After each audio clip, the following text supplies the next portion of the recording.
Hey, what's going on, everybody? Welcome back to episode of Greatlocs. I'm Gunther the Great. Today we're taking a look at iShowSpeed's Dreadlocks again. If you missed the first video, make sure to go check that out on my channel. But in today's video, we're going to talk about why his dreadlocks look the way that they do. So before we get into it, make sure to give this video a thumbs up and don't forget to subscribe if you guys are new. It's always good to watch his videos for dreadlock inspiration. And with that being said, make sure to comment down below who your dreadlock inspiration is. Now let's get into it. So first things first, let's label his dreadlocks as freeform. This method of dreadlocks is very popular with the 4 range hair types.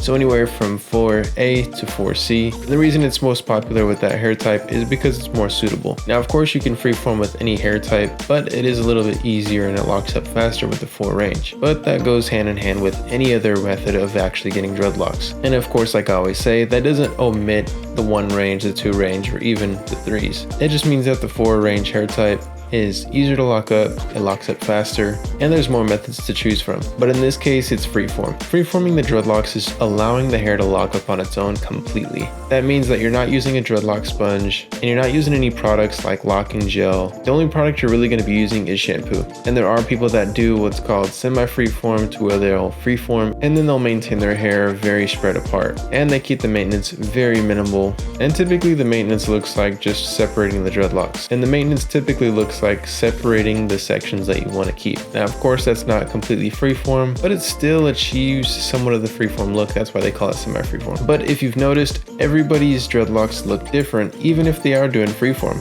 Although it's the same method, they all turn out very unique. And this is what makes it different from twisting with gel. It also makes it different from crochet hooking, which is also known as instant locking, and every other method in order to get dreadlocks. And that is because it makes the dreadlocks look very unique. Now in this case, his are a little bit more unique, and that is because he has this crease around the circumference of the actual dreadlocks. And this actually comes from one simple thing, and that is pulling the hair up.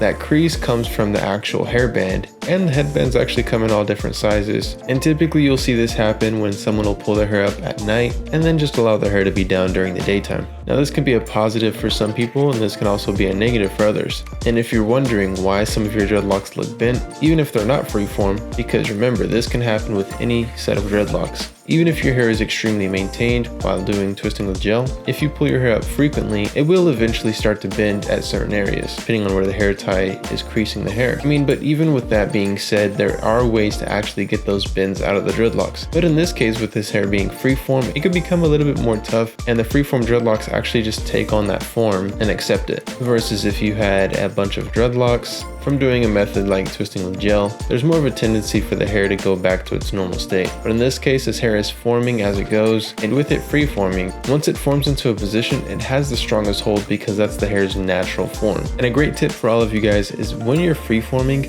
the locks become stronger than if you were doing a maintenance method like twisting with gel, crochet hooking, interlocking, twist and rip. It really doesn't matter. All of those methods work really well, but they don't have as strong as a hold as freeform dreadlocks because that's its natural lock. And this is why I always encourage people to allow the hair to lock up and give it time after doing maintenance on it, because it's going to have a stronger hold. But with iShowSpeed's dreadlocks, it doesn't look like he's doing hardly any separation, and it also looks like he's just allowing it to do its own thing, which is really cool, and it's also encouraging.